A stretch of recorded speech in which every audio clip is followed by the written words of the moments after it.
4월 11일 화요일 황장수의 뉴스 브리핑 시작하겠습니다.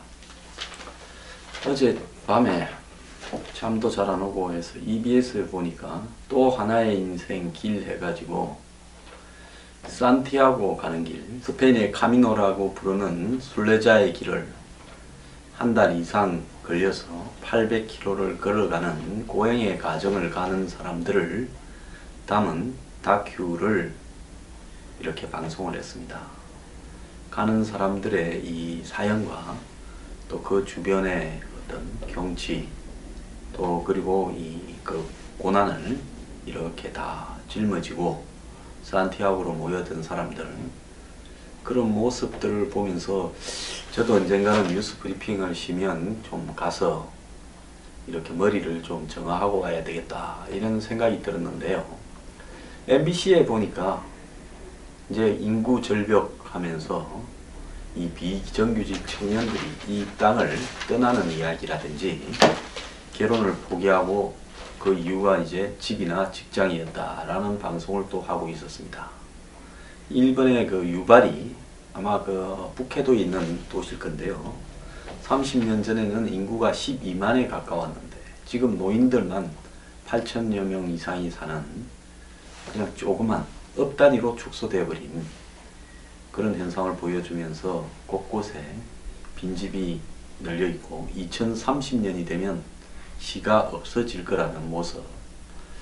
그래서 참 산티아고 가는 길과 우리 지금 한국이 처해 있는 이 청년 실업이라든지 주거 문제, 그리고 이 출산 절벽, 이런 부분들을 바라보면서 이 나라의 방향이 어디인가 참 고민스러웠습니다. 근데 아침에 자고 일어나니까 온 신문은 이 4월 27일 북폭설, 4월 27일은 달이 뜨지 않는 금음날이기 때문에 미국의 전략 폭격기들이 북한을 폭격한다.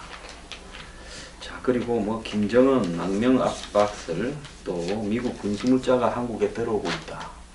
주한 미군 가족이나 미국 사람들을 갖다 철수시킨다. 일본 대사가 오랫동안 일본에 돌아가 있다가 기임을 한 부분은 이 한국에 있는 일본 사람들을 대피시키기 위해서이다.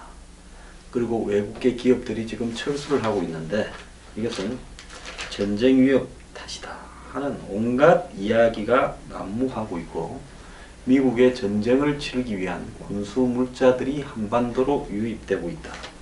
이런 이야기까지도 퍼지고 있습니다.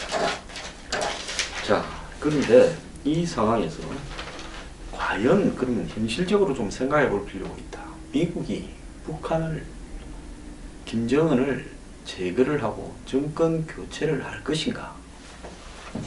자, 이 부분과 관련해서 최근에 칼빈 서노, 로널드 레이건호 같은 미국의 항공모함이 한국으로 향하고 있다. 또 보넘 리처드호라는 항공모함도 4월 말에 한국에 배치될 것이다. 또 미국의 그 글로벌 호크가 지금 무인 이 정찰기가 한국으로 지금 왔다. 그래서 이런 어떤 부분들이 미국이 지금 북한과의 모종 일전을 준비하고 있는 거 아니냐.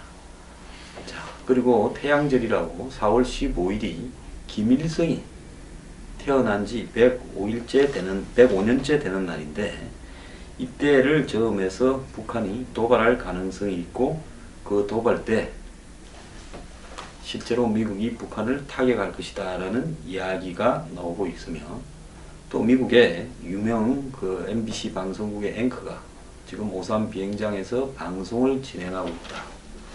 이런 이야기까지 지금 난무하고 있습니다. 주로 이런 이야기의 흐름은 미국에서 SNS나 또 일본에서 SNS 등을 통해서 퍼져가지고 한국에 유입되고 있는데요.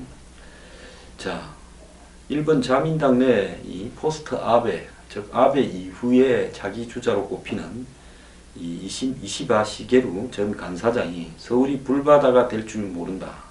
한국에 거주하는 일본인 구출 대책을 강화해야 된다 하는 발언이 일본에서도 나왔습니다. 중국의 그리고 항구시보는 이 북한의 6차 핵실험은 미국으로 하여금 군사행동을 결정하게 하는 그런 최후의 계기가 될지 모르기 때문에 좀 조심을 해야 된다. 미국의 북한에 대한 공격은 핵시설이나 군사시설에 국한되는 게 아니라 참수작전, 즉 김정은을 제거하는 형태로 대규모로 확전될 수 있다. 이렇게 지금 이야기도 하고 있습니다. 자, 북한은 지난 시진핑과 트럼프의 정상회담 직전인 6일날 별 영양가도 없는 스커드 ER 같은 미사일 쏘아 올린 이후에 별다른 도발이나 대응이 없이 조용한 상태인데요. 예년에는 태양절을 앞두고 미사일을 쏘고 좀 장난을 쳤었습니다. 자, 그런데 이 11일날 북한의 최고인민회의 13기 회의가 열린다는데요. 여기서 이제 또 어떤 이야기를 김정은이 할지 모릅니다. 자, 틸러슨 국무장관은 방송 인터뷰에서 미국이 시리아에 공습한 부분에 대해서 어떤 국가든 국제적 규범과 협정, 약속을 어긴다면 이 조치가 취해질 수밖에 없다라는 메시지다라고 이야기를 했습니다. 자, 북한이 ICBM을 완성했다고 판단하면 심각한 단계가 되고 그 순간이 미국이 북한에 대해서 설정해 놓은 레드라인이다. 정부 관계자는요, 이런 북폭설이라든지 전쟁 발발설에 대해서 근거 없는 루머다라면서 차단을 하고 나섰습니다. 자, 그런데 이번에 시진핑과 트럼프의 회담에서 밖으로 발표되지는 않았지만은 두 사람이 따로 똑대를 하면서 북핵 문제에 대해서 군사행동을 포함한 모든 옵션을 논의를 했다. 둘이서 1대1로 북핵 문제에 대한 심각한 이야기를 오랫동안 했다라는 이야기가 나오고 있습니다. 그때 한편으로요, 이런 전쟁 발발설, 전쟁 위기설 등이 한국의 이 대선에도 영향을 미치고 있는 측면이 있을 수 있다.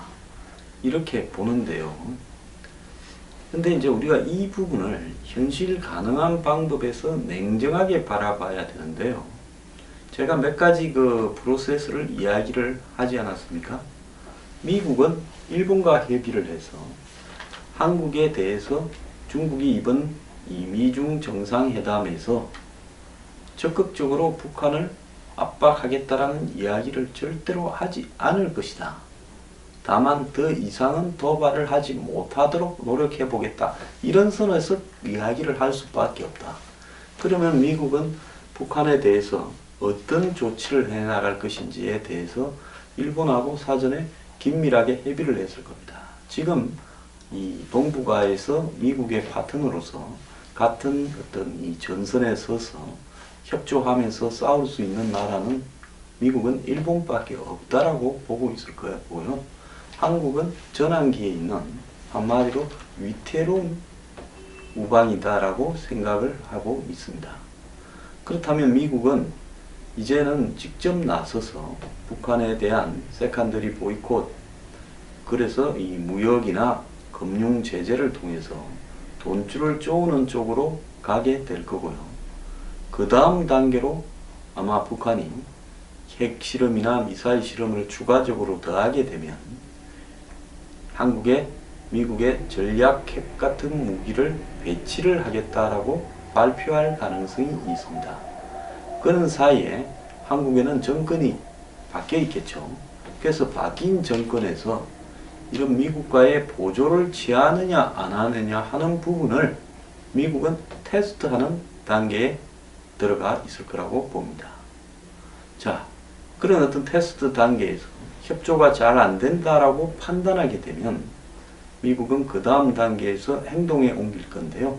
그 행동에 옮기는 부분이 북한에 대한 선제 공격이나 이 외과수술적인 방식의 핀셋식 목표, 특정 목표에 대한 공격으로 갈 것이냐, 안 그러면 미국이 북한과의 전격적인 대화 국면으로 갈 것이냐라는 부분에서 봤을 때 제가 생각하는 것은 후자가 더 가깝다라는 이야기입니다.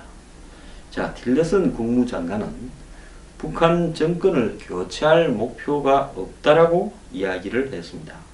미국은 비핵화되어 있는 한반도를 원하지만은 북한 정권을 교체하려고 생각하고 있지는 않다. 김정일 암살 계획이나 참수 계획 이런 것도 알지 못한다라고 말을 했고요. 북한과의 추가 대화의 전제 조건은 모든 무기 시험과 개발을 중단하는 거라고 말했습니다. 그러니까 북한이 핵실험을 하지 않고 미사일을 발사하지 않고 ICBM 기술을 더 진전시키지 않는다면 미국은 북한과 대화할 수 있다라는 말을 했습니다. 자, 한반도 주변에 켈빈선 항공모함까지 배치를 하고 전략 자산을 재배치하면서 다른 한편으로는 북한에게 테러를 열어주는 온건적인 조건 가이드라인까지도 이야기를 했습니다. 자, 물론 도발한다면 자시하지 않겠다라고 이야기를 했지만 미국은 ICBM이 대륙간 탄도미사일이 완성되지 않은 현 시점에서 그만둔다면 북한과 대화를 할 수 있다라는 이야기를 지금 하고 있는 겁니다. 또 한편으로는 맥마스터 미국 NSC 외교안보보좌관은 폭스뉴스에 출연을 해서 북한은 핵무기를 보유한 불량 정권이다. 트럼프 대통령이 모든 선택지를 준비하라고 했고, 자, 중국이 지금 이후에 북한의 핵과 미사일 도발을 방치한다면 미국이 자시하지 않고 독자 행동에 나서겠다. 이렇게 이야기를 했습니다. 자, 한편으로는 미국이 북한을 압박하기 위해서 한반도 주변으로 자신의 최신 최강 무기들을 배치하고 다른 한편에서 이쪽에서 그만하고 놓으면 대화를 해줄 수 있다. 이렇게 이야기를 하고 있습니다. 지금 박근혜 전 대통령 탄핵 이후에 갈 길을 잃은 일부 강경 보수들, 특히 제 유튜브에 가끔씩 댓글을 다는 이런 사람들은 미국이 북한을 제거해 주길 바란다부터 미국에 무슨 엄청난 기대를 하는데요. 미국은 엄청난 실용적인 국가입니다. 한국과 미국과의 지난 70년간의 관계를 봤을 때 한국이 미국을 배신하지 않는다면 미국이 한국을 포기하고 다른 어떤 전략적 선택을 할 거라고는 보지 않습니다. 그런데 미국 측 입장에서 봤을 때는 DJ 노무현 정권 10년, 이명박 정권 때는 좀 개선되었습니다. 미국의 오바마 대통령이 당신과 가장 친한 우방 친구가 누가 있느냐 하니까 이명박을 거론할 정도로 어쨌든 미국의 입장에 봤을 때 불편하게 하지 않았죠. 박근혜 정부 들어서는 미국과의 관계가 박근혜 전 대통령이 친중적인 포지션을 취하고 최순실 등을 비롯한 박근혜 주변에 있는 인물들이 중국과의 무슨 이유가 있었는지, 안 그러면 재벌들, 중국에 진출해서 돈을 벌려고 하는 재벌들의 이해관계가 작용되었는지 모르지만은 이해하지 못할 친중 반일 그리고 금미 미국에 대해서 드라이하게 대했던 것이 분명한 사실이었고, 이 부분이 미국 조야에서 여러 번 거론되어 오다가 제가 누누이 이야기한 대로 2015년 9월 3일입니까? 천안문 막루에 올라간 직후부터 미국이 한국을 굉장히 압박을 해서 급작스럽게 한마디로 이 한일 위안부 협정이 타결되고 군사정보 공유 협정도 이렇게 타결되고 사드가 배치되는 단계까지 턴을 하게 됐습니다. 자, 이런 상황에서 최근에 한미 관계는 매우 좋지 않은 상황에서 또 한국의 정권이 교체될 가능성이 매우 높은 상황에 직면해 있다. 근데 그 정권 교체가 누구로 되느냐?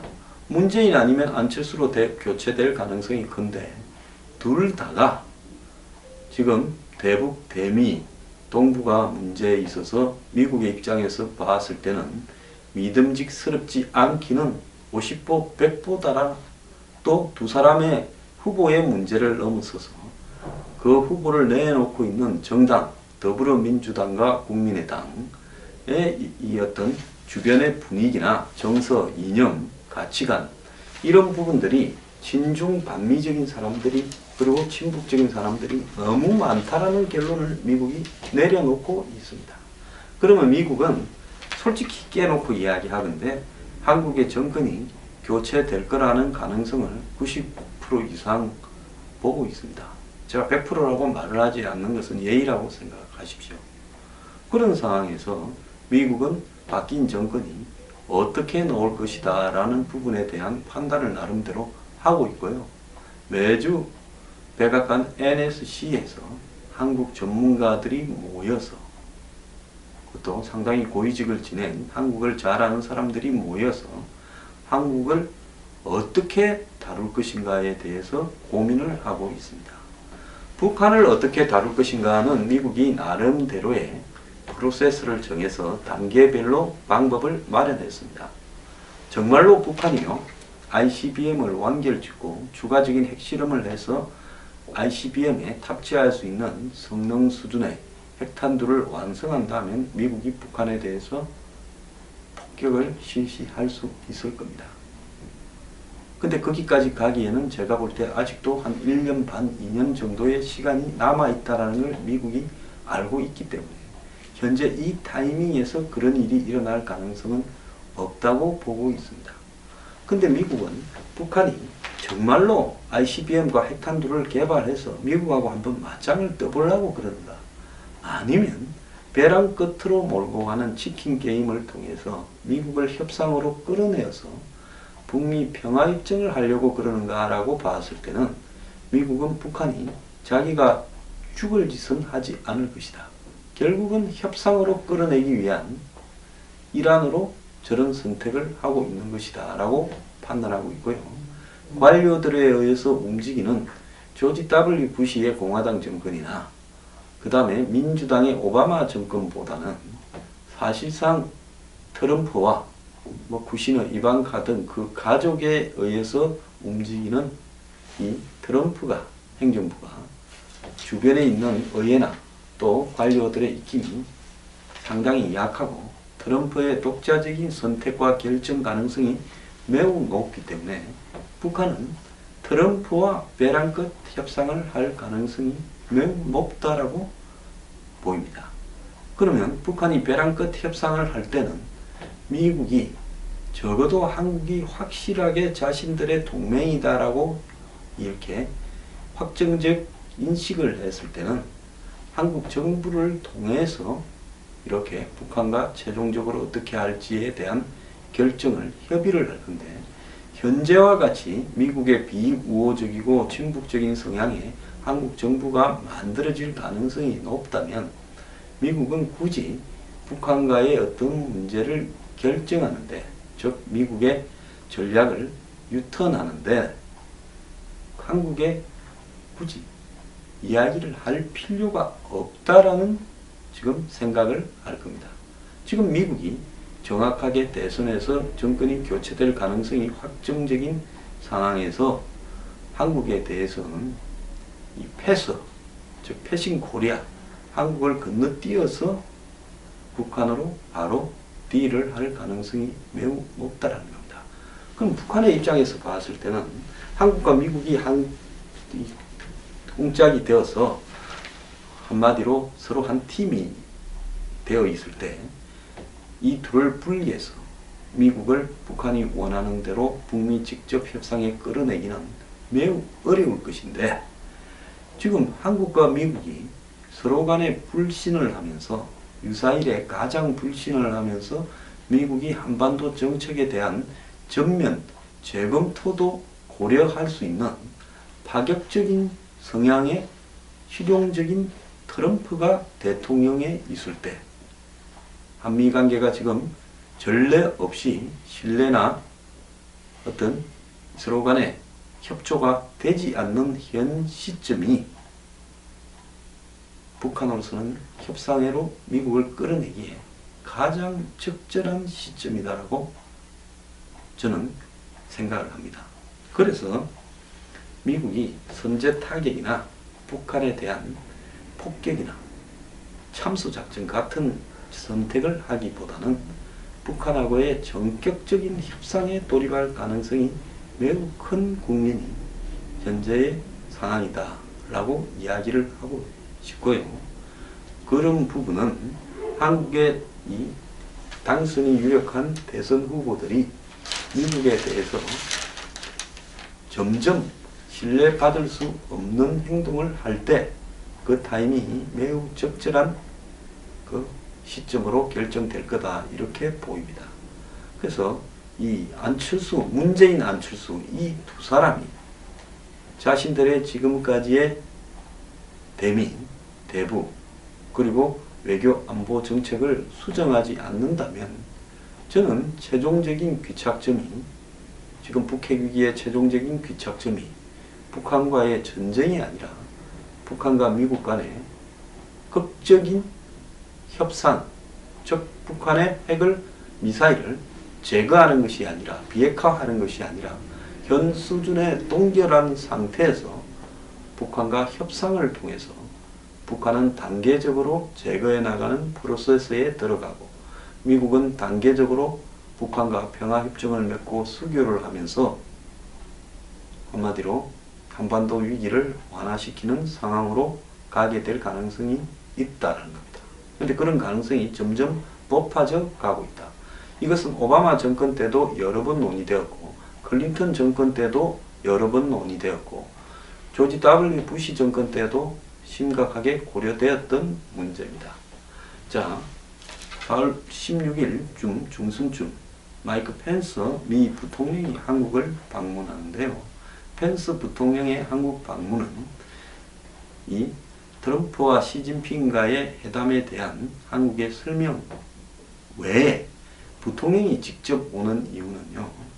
한국이 이제 대선 이후에 어떻게 할 것인가, 미국하고의 관계를, 북핵 위기를 어떻게 공조할 것인가, 아니면 빠지고 미국에 대해서 딴지를 걸면서 한마디로 동맹정선에서 이탈할 것인가를 이렇게 마지막으로 판단하러 오는 그런 방안이라고 생각합니다. 지금 한국의 안보는 해방 이후에 전례 없는 위기에 놓여 있다. 그 위기는 전쟁의 위기가 아니라 한마디로 고립의 위기다 라고 말하고 싶습니다.